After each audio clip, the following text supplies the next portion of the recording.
everyone, it's Harmony from Transform Nursing, and today I am going to share a very special story with you. It is my birth story. So, really interesting. My family has a history of not having contractions. So, it was kind of alarming to me because I didn't know if I was going to be like my mom and my grandma. And we live an hour and a half away from our hospital. So I kind of had this, I don't want to call it a fear, but a genuine concern that I may go into labor and not know that I was in labor. And since we lived an hour and a half away from the hospital, there was definitely a concern that, you know, we could be the people on the side of the highway delivering. But I just kind of like threw it up to God, and I would pray every day for the health of, you know, the baby inside of me, and, you know, for my own health, for the health of my family, and like just that God would be with us for this insane, you know, journey that was going to be coming. So to give you a time frame of what actually happened, it was Tuesday at 3 o'clock, and I had an OBGYN appointment. So it was my 38-week appointment. I went to the appointment and they did an assessment, and they told me that I was 5 centimeters dilated. And for those of you who don't know, like 10 centimeters dilated is when you are pushing. 5 centimeters dilated is very dilated. Like a lot of people are in active labor at that point, meaning like they are really feeling the contractions. So I explained to the doctor, I'm like, listen, my family can't feel contractions. I've never had a kid before. I don't know if I'm in active labor. And he's like, no, you'll know, you'll feel it, you know, and we can't do anything because you're 38 weeks. We can't induce you until you're 39. You're not like high risk enough. And I like tried to explain, like I lived an hour and a half away, and they just kind of dismissed it, and that was that. So then I went out to dinner with a good friend of mine that lived out by the hospital, and my husband, and by the time I got home it was like 8 o'clock at night. I went to use the restroom by about 9 o'clock, and I lost the bloody show. So like basically it's like the mucus plug tinged with like a dark brown blood, and typically that means that you're going to deliver within the next 24 to 48 hours, although it's not a guarantee, but it's basically the protective layer of your cervix. The mucus and the bloody show has come out. So I was like, oh great, okay. So 11 o'clock or so, I go to bed with my husband, and I'm tossing and turning and tossing and turning, and I can't sleep. I'm just like genuinely afraid that like I could be, you know, 9 centimeters dilated and not know it with the not feeling the contractions. Like I'm just, there's a lot of fear, and I just keep trying to pray and calm myself. And it's about 10 after 1 in the morning, and I feel this like this pop, and it was like, I honestly feel like a latex balloon popping, if you can give like a sensation. And I roll over to my husband, and I'm like, I think my water broke. And he actually rolled away, and he's like, no, it didn't. So I stood up, and it was like the floodgates opened. So much fluid came out. And as soon as he heard the fluid, like he jumped out of the bed, and he was like, all right, I'm making a cup of an espresso. Here's some towels, babe. I gotta feed the cat. Like, we gotta get the bags. And like, we had already packed the bags, but it was like 1 in the morning, and we're all like riled up. And we had just driven an hour and a half out to the hospital, an hour and a half back earlier that day. And here we were at 1 in the morning having to make the same trip. And I mean, it was very exhausting. So we get in the car, and we're talking, and my husband's like, you don't look like you're in labor. And I'm like, what do you mean? He's like, I kind of assumed like this car ride, you'd be like screaming at me to drive faster. He's like, are you feeling anything? And I was like, not really, like a little bit of cramping. I feel really wet though. And he's like, oh yeah, because your water broke. So, you know, we get to the hospital. He pulled the car around. It's like 3:30 in the morning. He gets a wheelchair, puts it like the towel on there, and he wheels me up to the labor and delivery. So we get up there, and my husband's like, she needs a room. And the nurse is like, well, we have to do an exam first. And he's like, no, like she needs a room. And I'm like telling the nurse, I'm like, I was 5 centimeters dilated at 3 o'clock. My water broke. And like, I have no idea how dilated I am. Like, this baby could come any minute. And they're like, oh, that's fine. We're just going to take you in here. So like, I stand up to do the assessment. And again, like the floodgates open again. And I just pour water all over the floor. And she's like, you know what? On second thought, we're just going to take you right to a room. So they put me in the room. And now I'm in the room. And again, I'm not feeling any contractions. A different nurse comes in and I'm like explaining to her, I'm like, listen, I have this family history. I can't feel contractions. And they're like, okay. And, you know, eventually like the nurse that I'm dealing with is like, okay, well, we're going to get you assessed. So they come in, they do my assessment, and it's now like about 4:30 in the morning, I guess. And I was 6 centimeters dilated. And then she's like, well, you are showing your contractions. She's like, the baby's heart is decelling with each contraction, which is good. It means the head's in the right placement. She's like, now we just wait. And I'm like, okay. I'm like, well, how will I know when it's time? She's like, well, you just know. And I'm like, okay, fine. So I'm sitting up there and I can't sleep because I'm just like wired for sound. And my husband and I had talked about it, and I wanted to do completely natural childbirth, like no epidural, no Pitocin. A lot of that was because we love to read the Bible every single like night, and we do like this devotional. There's a lot of the time it'll say like pain like a woman in labor, and they use that saying over and over and over again in the Bible. And it sounds weird, I guess, but I kind of wanted to know what that felt like. And I didn't want to not feel it, because I kind of felt like I owed it to myself and I owed it to God to feel that kind of pain. Because I mean, when Adam and Eve were in the garden and there was that, you know, the sin, basically he said to Eve, like, you're cursed. Now every woman's going to feel the pain of childbirth. And I was like, you know what? It's a really important part of the Bible. It's a really important part of my life and my life with my family, you know, because God is the number one priority in my life and my family is my second priority. So I was like, we're going to go natural. So anyway, again, I'm like digging through my bag. I'm looking at stuff, and the nurse comes in. She's like, you are far too chipper. She's like, you're like, you should be dying right now. You're like 6 centimeters dilated. And it was like 45 minutes had went by. And she's like, are you feeling okay? I'm like, yeah, I'm feeling fine. So they checked me again about like an hour later, and I was at like 7 to almost 8. I was dilating really, really fast. So now it's like about, I don't know, like 5:30 in the morning, still not feeling anything, and I'm almost 8 centimeters dilated.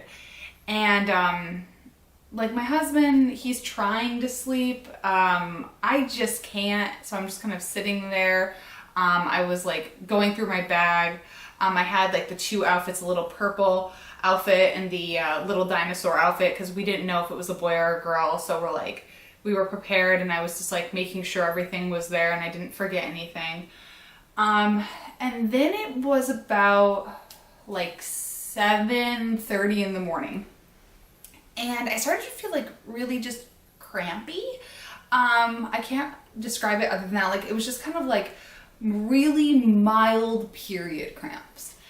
And I asked the nurse if they could bring me in a birthing ball, because I had been doing these exercises at home where I would like lean over the birthing ball and sway my hips back and forth, and it really helped me like during my pregnancy. So I asked, like, I got on the floor, and the nurse was like shocked. She's like, you're on the floor of like a hospital. Like, I put like a towel and stuff, but I'm just like, you know, like, I guess normally people don't get out of their bed when they're in the labor and delivery suite. So, you know, leave it to me to be different. And, you know, I'm swaying my hips back and forth, and I was getting some relief from that, from the cramping. And she's like, oh, actually, this bed breaks down, and you can sit in the bed in that position. I was like, oh, okay, cool. So I got in the bed, and now it's like, I don't know, like 8 o'clock in the morning. And I start getting these like wave type cramps running through my back. And I look over at the nurse and I was like, is that a contraction? And she's like, yeah, you've been having them this whole time. And I was like, oh, like I can finally feel them. And she's like, oh, okay. And I think she was she was thinking, well, if she can feel the contractions, they're probably really, really, really bad, because I hadn't felt anything up until this point. So she's like, well, I'm gonna have someone come in and assess you. And I'm like, okay. They assessed me and I was like 9, like fully effaced. And she's like, okay, well, any minute now, as soon as you hit 10, like when you start feeling really pushy. So the doctor came in and she did like the assessment, and she's like, all right, well, when you start feeling really pushy, just let me know. And I was like, pushy? And she's like, you'll feel kind of like the sensation like you have to go to the bathroom. When you start feeling that, just like ring your call bell and we'll come in. I'm like, okay. This is like 8:45, like 15 minutes goes by. And I feel this sensation to like I need to go to the bathroom. So I ring the bell and I start pushing. And now at this point, like I'm still in that hands and knees type position, like with my elbows like over the bed and my knees on the floor. And I kept doing that, and I was pushing and I was pushing, and I pushed like that for about an hour. And the nurse said to me, she's like, you know what, like let's try and push on your side and see if we can make more progress, because I wasn't really advancing. Like the baby wasn't really coming like where it needed to be in that position. So I got on my side and I continued to push there for maybe 15 minutes or so. And all the while, like my husband, while I was pushing on my hands and knees, was like rubbing my back. And then when I got to my side and when I got to eventually to my back, for the last 45 minutes of pushing, my husband was holding my leg and my knee. And God love him, the man had like 2 hours of sleep in him. And like I was when I was pushing on my leg, I was like giving it my all. So like, you know, God love him. I mean, he really, seriously, he was a trooper. And I credit him a lot with being able to get through that completely naturally. So then I was pushing and pushing, and I still wasn't making much progress. And about an hour and 15 in, the doctor gave me this sheet, and she's like, we're gonna play tug of war. And I'm like, okay. She's like, you grab the sheet and pull. And like when you're doing your contractions, I'll pull you forward. And like basically it was to give me a more powerful contraction. So I did that for like the last 45 minutes, and I actually did make really good progress. And I didn't realize it at the time, but my husband had been talking to the doctor during the entire labor and delivery process. And the doctor actually was a travel doctor, like a locum doctor. I guess she wasn't part of that hospital system. She like traveled around the country, but she more or less had said that it was a good thing that I had her that day, because I guess a lot of these staff doctors wouldn't have let me push that long. People tend to be very sue happy or litigious, and they want to, you know, if something goes bad, they want to just go after the doctor. But she respected my wishes. And you know, came up with the tug of war and just like let me continue to push. There was a fellow, an OBGYN fellow there, he was like a doctor, like a resident doctor, if you would. And he was kind of just standing beside the doctor through the whole process. And about 30 minutes before the baby came, he goes, she's running out of stamina.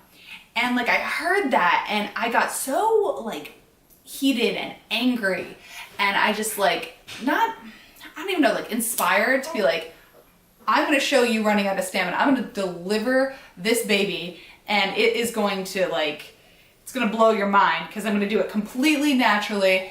I'm not going to curse through this entire labor. I'm not going to cry through this entire labor, and I'm just going to get this baby out.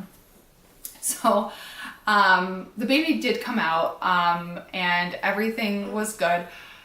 The baby came out with its hand on its head, which is called a compound.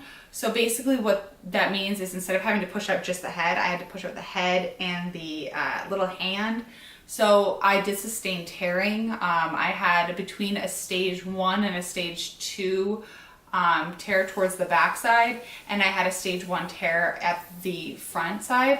They only repaired the back tear because the front tear was really close to my urethra, which meant that literally the next 48 hours was torture. Every time that I had to pee, it was like the worst burning I've ever felt in my life. I think that may have been worse than the labor pain. Like, the burning was so bad. They gave me like a peri bottle. And I will do a different video about like all the postpartum essentials, and I will go over that in there, but like that did help. I was spraying that to basically go to the bathroom. But going back to like after the baby was delivered, so the baby got delivered and the placenta had to come. And I guess normally the placenta is pretty quick. You know, it's like a 1, 2, 3 placenta out. Well, it was about 15 minutes and they get this bag of Pitocin out, and I said to the doctor, no, I want natural. And she's like, honey, I know you want natural, but if we don't get this placenta out within the next hour, like within an hour after delivery, you can risk like hemorrhaging, like bleeding profusely. And I was like, okay, hang the bag. So they took the bag and they opened the bag wide, and I hadn't even had like any fluids. It was literally the first thing that they'd given me because I'd been doing like ice chips and like apple juice and like clear liquids just to keep myself hydrated through my entire labor up until that point. So they run the Pitocin in, and like, oh, the cramps were like awful, like the worst period of cramps you've ever had in your life. And it was just like, my stomach was just like churning. Then they're like, you have to push. So I'm trying to push the placenta out. And meanwhile, the pediatricians were like trying to put the baby on my chest. And I was just like so like crampy and so focused on this placenta. And like, I'm worried about things that I was like, no. Like, I wanted to do skin to skin, but like give it to my like husband, give the baby to my husband. So my husband, you know, takes his shirt off and puts the baby on him. And like, I keep seeing my husband go, ow, ow, ow, ow. And the baby was trying to eat his nipples, which is kind of funny now. I guess at the time it wasn't really funny for my husband, but I do find it amusing. And the nurse is like telling the baby, like, those are useless nipples. Like, your mom will be ready any minute now. So it took 45 minutes for the placenta to be delivered, which is, I guess, a really long time after, like, because when it came out, the doctor was like, I was about 15 minutes from going up in there and grabbing it myself. So, more or less though, like, it was a crazy delivery from the fact that like I got sent home like mere hours before my delivery, not being able to feel contractions. I mean, thank God my water broke, because if it didn't, from the time I felt contractions to the time the baby was actually delivered was maybe like 3 hours-ish. And I pushed for 2 hours. Like, I would have been pushing in the car, theoretically, if I waited till I could feel contractions. So somebody, God was like watching out for me, and definitely my water broke when it was supposed to. It's just, you know, crazy. I've not really heard of other people having this issue where they can't feel contractions. It seems to be like a weird family thing. The nurses were like super, super funny about it. They're like, what a family trait to have. If I were you, I'd have like 7 children. And I was like, well, let's slow the roll. Like, we'll take it one baby at a time, and we'll see what happens. But that is my birth story, you know, crazy start to crazy finish. We ended up getting discharged 3 o'clock the next day from the hospital. So, you know, we showed up at, 4 a.m. On a Wednesday and 3 p.m. on a Thursday we were discharged. The doctor more or less credited that to me not getting an epidural and not needing like additional interventions. I guess when you have epidurals, your blood pressure tends to drop, and they have to flood the people with fluids to try and keep their pressures up. And when you do that, they retain the fluid, and the moms, the recovery time is a little bit slower because of all the fluid on board. So not having the epidural actually helped me get out of the hospital faster. And then like the other thing is to, in general, just kind of like, I got up and I was walking pretty immediately. Like I waited like an hour or two after the baby just because like my legs were jello. And there was like a lot of blood.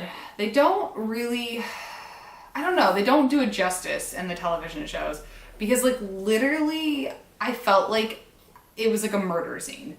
There was just so much blood and like I didn't even hemorrhage, which is like the crazy part. Like I guess that's just like how much there is normally, but it just was like they had like towels on the floor, they had chucks on the floor. At one point they lost a gauze when they were stitching me up, and because it was the resident that stitched me up, and he's like freaking out about like losing the gauze, and they're trying to like dig through the trash, and like basically I guess because if the gauze was inside of me it could cause an infection, so they do like these counts at the end. And like the main doctor's reassuring me, like the gauze isn't in you, like we know it's not in you, we just have to find it, like it's probably in the trash can. So they're like going through the trash, and like as they're taking stuff out of the trash, it's literally just dripping with blood. You don't even realize how much there is, but I digress. It just was something that nobody really mentally prepared me for. And I'm a nurse, so like I've seen like gross stuff before, but like kudos to the labor and delivery nurses, because I don't think I'd ever be able to do that. They were like super awesome. In fact, the one nurse I had, she was the nurse from 7 a.m. to 11 a.m., which is literally the time I was in labor. And she was super, super funny because she came in at like 7 a.m., like right before I started to feel like the contractions. And she's like, this might be really weird, but I know you. And I'm like, okay. She's like, you were my preceptor. And I'm like, really? So lo and behold, this nurse that like was my nurse for my labor, I had precepted when she was a nursing student. Just talk about small world and like talk about karma. Like she like basically went off about how like she loved having me as a preceptor and like how I was like her favorite nurse to shadow. And I was like, thank you God for letting me be nice to this student, because like that would have been so bad if I had been like mean to her. So I mean, there's karma, you know. But yeah, so like I said, that's my crazy birth story.